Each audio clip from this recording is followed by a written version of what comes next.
From Washington, D.C., this is Middle East Focus.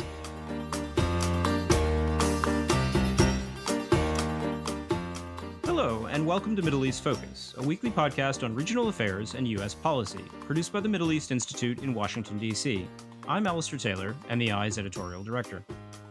You can subscribe to Middle East Focus on Spotify, Apple Podcasts, and other podcast providers, as well as our Arabic language program, Podcast al-Awsat, hosted by MEI Senior Fellow Ibrahim al-Asl.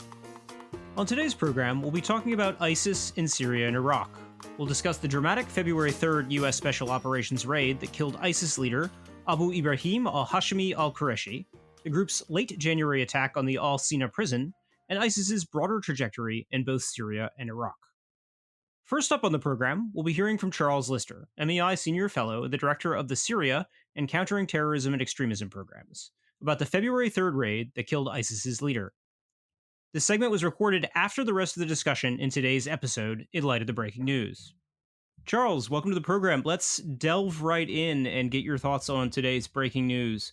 What do we know about what happened in this U.S. raid that killed ISIS's leader, and what are your key takeaways from this?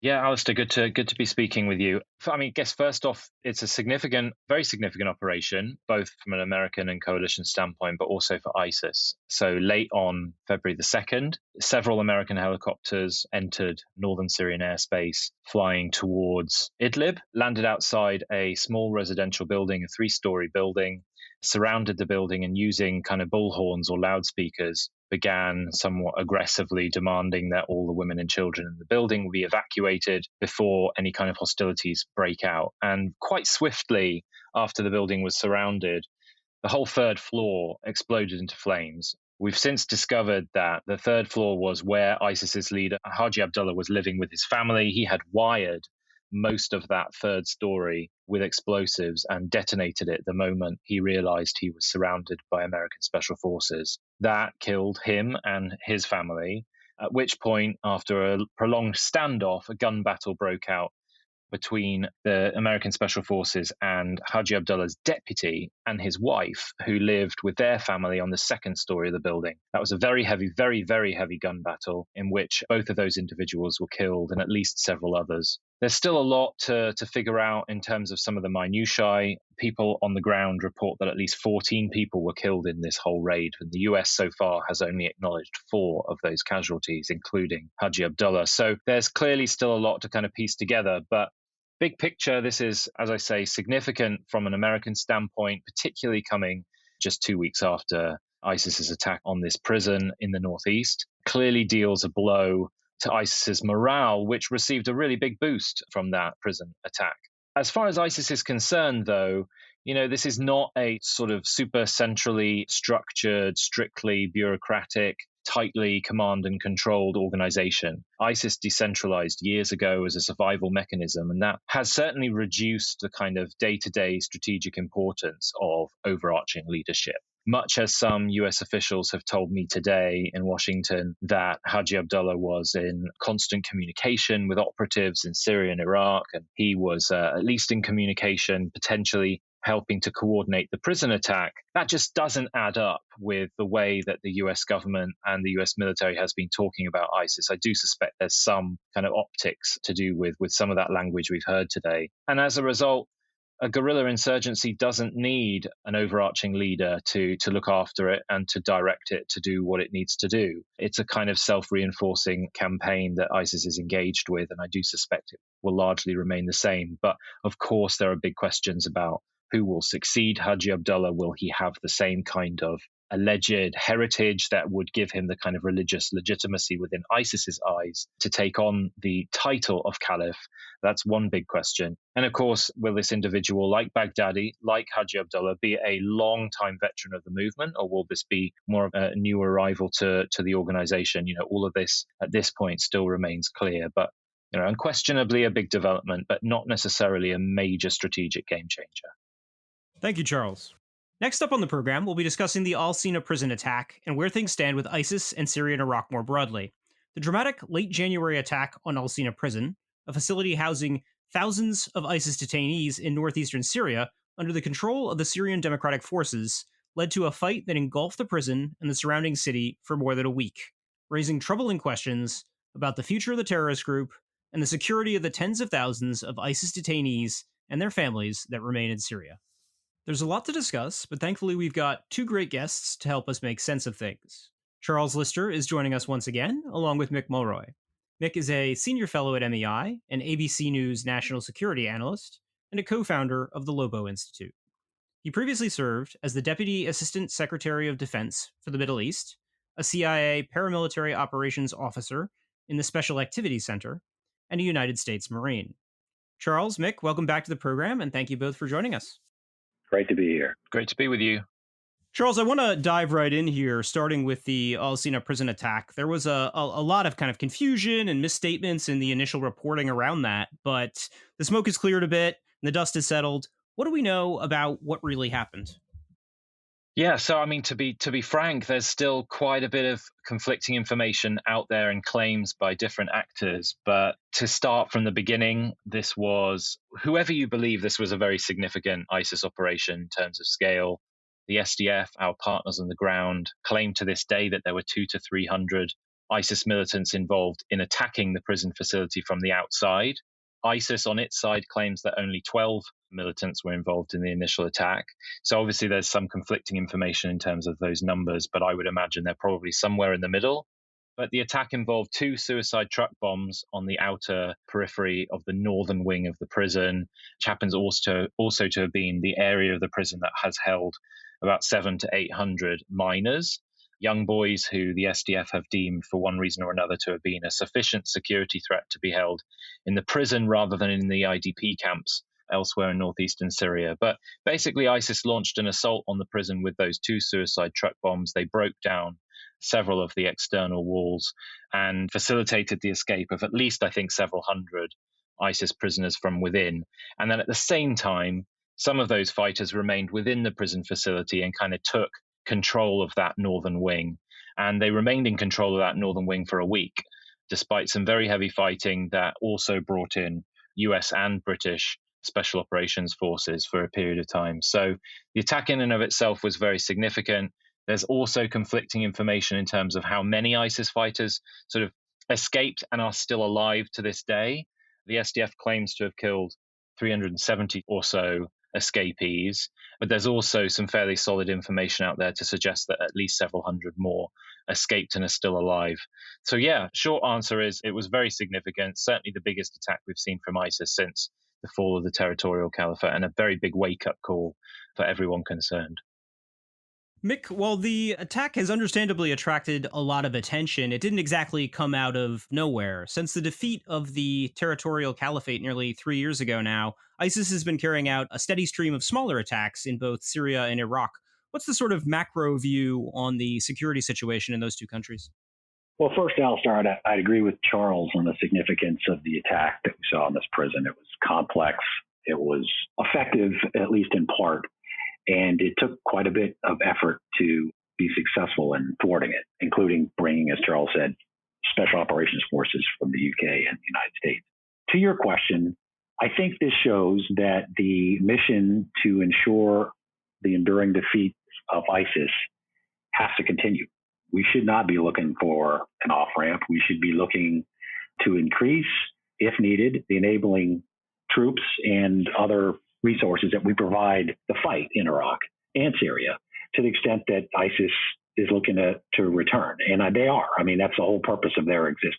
All right. This not only was a pretty substantial attack, as you mentioned, biggest attack since their territorial defeat in 2019, but it was also happened in many different locations in Syria and Iraq. I think strategically, they're trying to send a message that they're still here and that they're going to grow, hopefully, in their points of view, back to what they were. I don't think that'll happen, but anything near that would be a catastrophe. And also, it was to show their tactics, quite frankly, to be able to pull off this type of attack and multiple attacks at once shows that they still have quite a bit of capability. So the macro view is the fight's not over. We should not be looking for the off-ramp. I would say that about most of our counterterrorism efforts. And the United States needs to constantly assess what we can do to enable our partners like the SDF, who have been an outstanding partner for many years now. But we need to constantly assess what we can do to enhance their abilities and deal with the underlying issues, especially when it comes to prisoners. Charles, prison breaks are a pretty common ISIS tactic. Is this something that the SDF should have been better prepared for? Well, it's a tough ask. I mean, the SDF is as capable and as loyal as they have been over the years, particularly in the campaign to roll back ISIS's territorial holdings. The challenge that they face right now in terms of it being both a counterinsurgency and a counterterrorism mission is extremely complex for a non-state actor like the SDF, who are still very minimally resourced compared to any government, including the United States, which frankly has struggled to combine counterinsurgency and counterterrorism on the ground in the past. So it's a very big ask. On a local level, this exact plot that we saw launched at the end of January was apparently foiled in November, where a cell of ISIS militants was mopped up in a joint SDF American counterterrorism operation in northeastern Syria, which involved at least one suicide truck bomb, which was seized in that operation. It involved another pickup truck full of assault rifles, which was going to be driven into the prison to arm prisoners inside. Again, that's something that happened in this attack. So, I mean, presumably there was a fairly significant amount of intelligence that led to that counterterrorism operation in November. What we missed clearly was that presumably that initial cell was bigger than the one that we managed to mop up in November. And of course, the attack carried on more or less as planned in seemingly just the same way as was initially designed back in 2021. So in terms of the sort of looking at the attack in and of itself, yes, we missed something. But that's not just on the SDF, it's also on the coalition.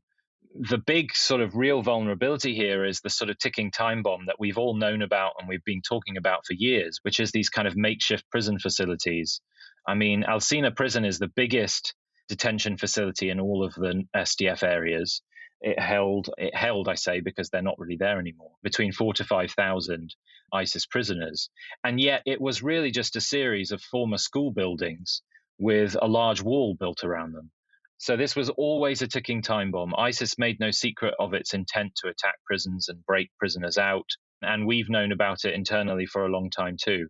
Could the SDF have done much better to protect the prison? Arguably not necessarily, again, given that it's fairly low resourced, although we do also know about various vulnerabilities. It's well known that SDF prison guards provide their cell phones to ISIS prisoners inside in exchange for relatively, low-level bribery.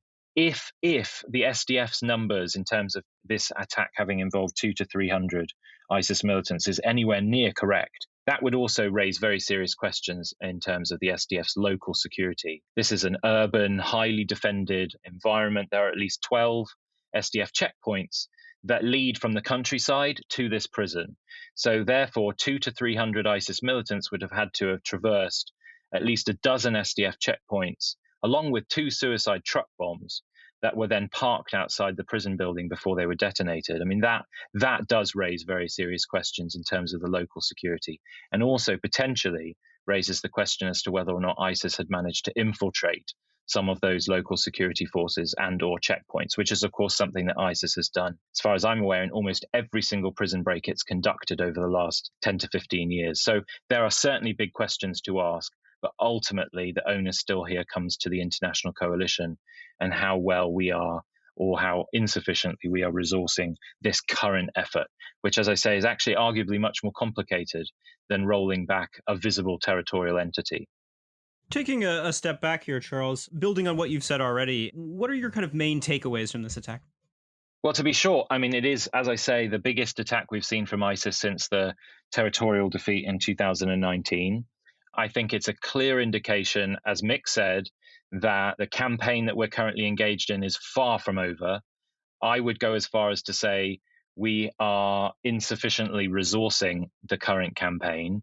As I say, that the complexity that the current challenges present, I think necessitate more resources, more attention than we're currently giving to them. And to place the onus of responsibility on a lowly resourced non-state actor is simply unfair. Yes, I think the SDF missed a few things here, and that's a significant issue. But ultimately, we intervened in Syria and Iraq. We rolled back the territory. We frankly missed the fact that there were thousands of these fighters and their family members still left over when we mopped up the last village in al-Baghouz in March 2019. And so we do have a very significant responsibility for securing these prisons and the IDP camps like Al-Hol and Al-Roj, where over 70,000 associated family members are still being held. And frankly, we are falling way short on that responsibility. And I think that that's the big wake-up call that we should be having in all of our capitals right now. Mick, just building on that point, what specifically would you like to see the international coalition do to kind of step up its involvement in the fight against ISIS in the wake of this attack? Well, the first thing I'd recommend is what I already discussed, and that is we need to constantly assess what we can do to enhance our partners in Iraq and obviously Syria, their ability to fight ISIS, right? So it's enablers. And I know we're going to talk a bit about what we're doing now in Iraq, but we need to do that continuously. And special operations forces, intel sharing, air support, which in my understanding, air support was used in the efforts to retake the prison. That's one. Two, Charles just mentioned it. I mean, at the end of the day, this is our responsibility as an international community. We have touted, rightfully so, the global coalition to defeat ISIS, over 80 countries. And it was successful, but it was successful in large part because of our partners on the ground, particularly the SDF. So now that we have taken back the territorial caliphate, so-called caliphate, it is on us to ensure that the efforts to keep these dangerous prisoners incarcerated is paid for. It's not a favor. It is what we need to do as a global coalition to keep our country safe for number one priorities. So that needs to happen. We need to do that directly with funding. The other, and I don't know how many, Charles might, how many expats, quite frankly, are still in prison. To the extent that countries can take back their citizens, vice simply remove their citizenship, they should do so. This is not a problem that should just be dumped on this non-state actor, the SDF, very capable, but very, as Charles said, under-resourced. We need to resource them, we need to resource the prisons, and we need to do what we can to alleviate the burden of incarceration of prisoners. And there's a huge humanitarian issue here that the world should come to understand and do something about. Al-Hol, 70,000 individuals there, mostly women and children, to my understanding. They need to be taken care of. I know there's a lot of crises in the world, but that is the international coalition's responsibility as well. So we should provide enablers to our partners for the fight. We should provide resources to them to adequately detain the world's problem in these dangerous criminals, and we should address the humanitarian issues. Charles, as Mick mentioned earlier, the attack on al-Sina came just hours after ISIS carried out another attack on an army barracks in neighboring Iraq. I wanted to kind of delve into the Iraq side of the question as well. Where do things stand in Iraq, and what's kind of driving ISIS's resurgence in both countries? Well, I guess first off to say, sort of our discussion so far is focused on a very significant incident, a big wake-up call, and a warning of what ISIS is still capable of doing. But I think a word of kind of caution is to say that, we're still, as Mick said, a very long way away from where ISIS was in 2014 when it grabbed international attention. This is still a significantly weakened kind of guerrilla insurgency that does span Syria and Iraq. But when you look at the data from the Iraqi side of the border, ISIS is operating at its lowest level for years. But it's still alive and it still poses a threat, as that attack you're referencing in Diyala showed very clearly.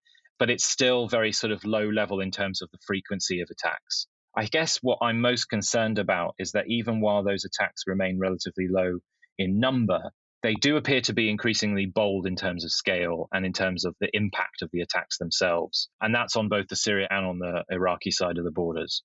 And that's a concern. That does definitely show increasing confidence. It certainly shows, or would seem to indicate, that ISIS is less concerned about losing fighters in these attacks because they're bigger in scale. And there's certainly a higher risk of losing personnel. And that ought to be worrying the intelligence planners as well.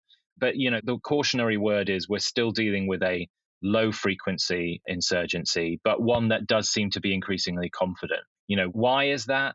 Because they still have lots of opportunities to exploit fissures. So whether we're talking about the kind of disputed region in the north of Iraq between the KRG and the Iraqi government, areas that are less secure, more of a kind of open zone, also less populated. If we're looking on the Syrian side of the border, we're talking about the central desert, which is barely populated at all, barely patrolled by any forces, whether they be the SDF, the Syrian regime, the Russians, or our air assets. So they still have opportunities to exist. And of course, they still have lots of opportunities to exploit political, social, cultural, ethnic, and sectarian divides in both countries. And that, is always going to be an ongoing source of concern. And if we're talking about prisons, that's a great propaganda opportunity for ISIS, not just locally in Syria and Iraq, but also globally, to show that they still care about their sort of imprisoned members.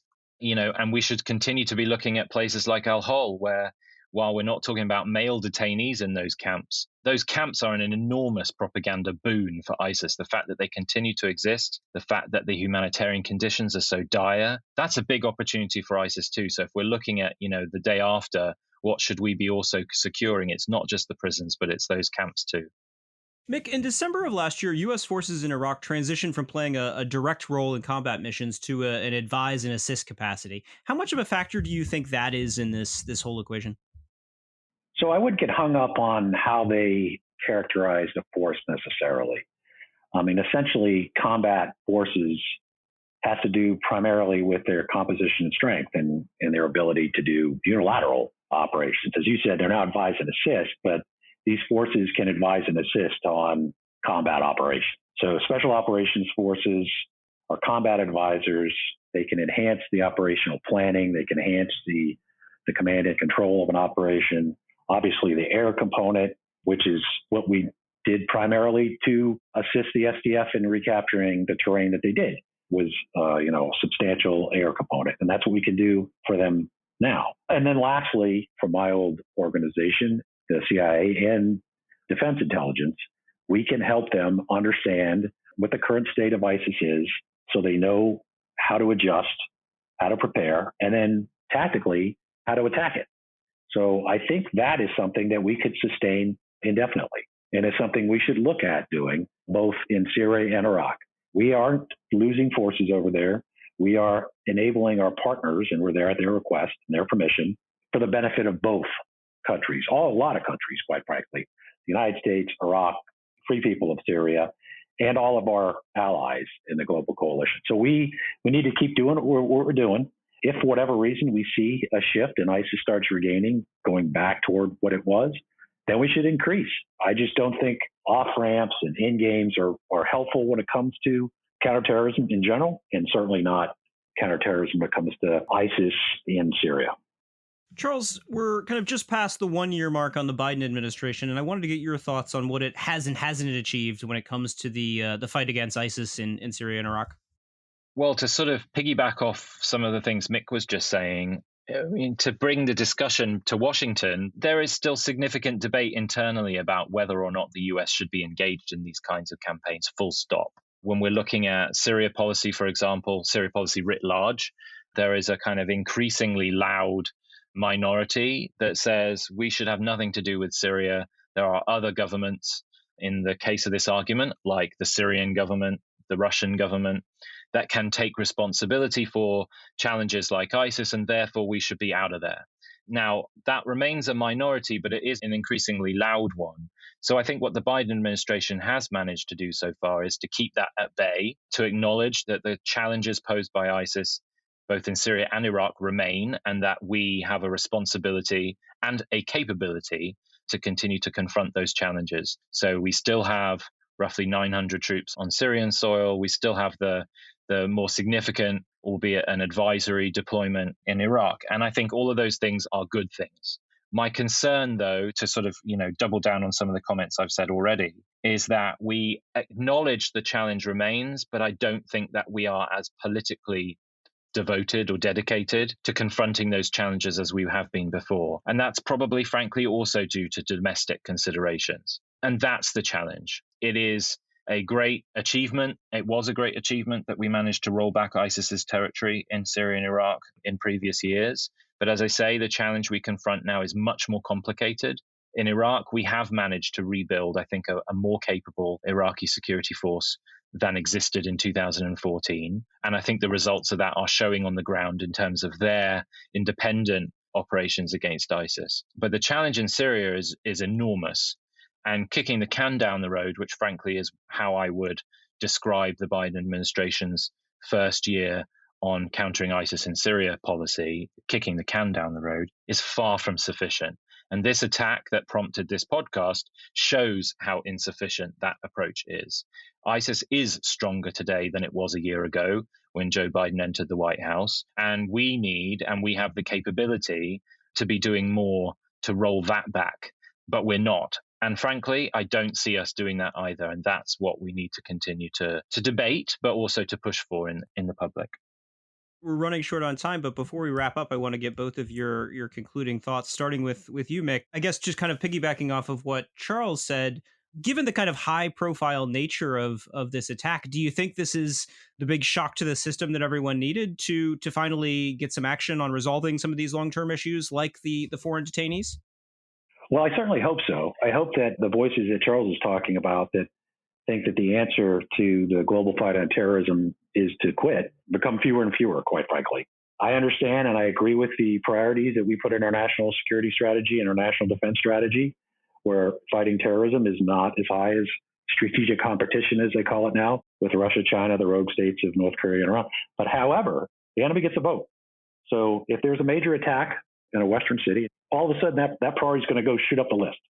You know, we have a lot of issues going on right now, obviously, with Russia and the Ukraine. But if there's a car bomb goes off in Times Square, we're going to rethink our priorities. And we all know that to be true. So I don't think we want to get to that point. I think we need to keep a measured approach, albeit not the all-in approach that we did in Afghanistan with hundreds of thousands of troops, but a measured approach that deals primarily with special operations, air and intel enablers that allows our partners who have all the incentive to continue, because this is happening in their country, to fight this menace. You know, if you look at ISIS, it started in Iraq and Syria. It's now in 30 countries. So the trend is going in the wrong direction, and they have no intent to quit. So I think we need to put it in its right perspective. We need to be measured in our approach, you know, not spending billions of dollars necessarily a year, but we do need to continue the fight, and we do need to take it serious.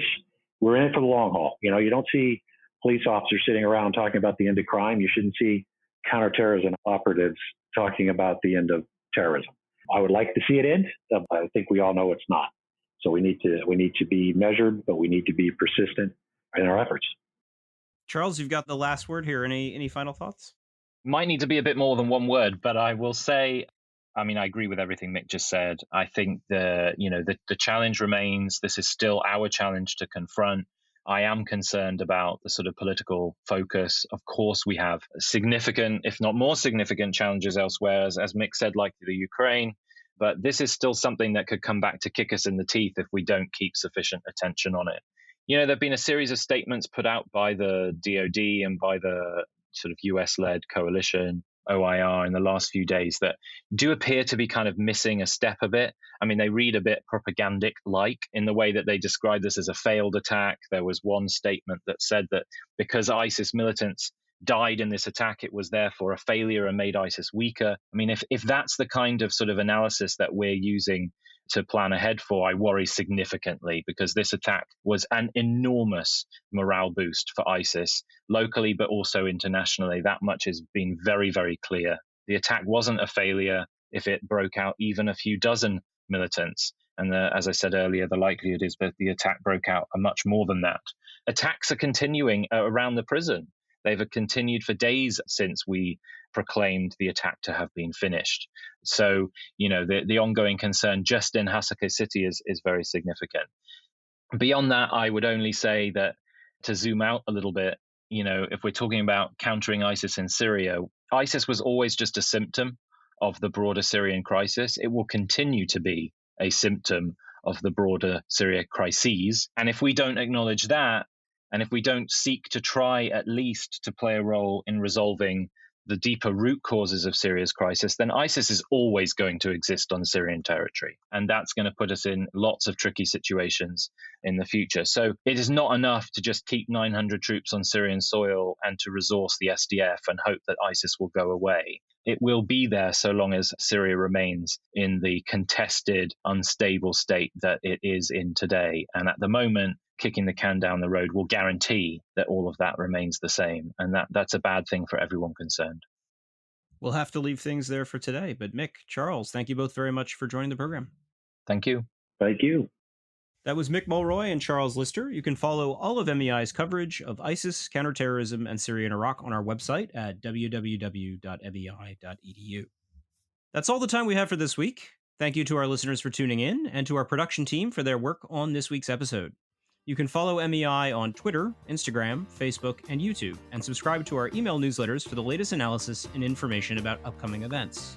I'm Alistair Taylor. We will see all of you next week. This has been a presentation of the Middle East Institute. To support MEI's programs and podcasts, please donate at www.mei.edu. Thank you for your support.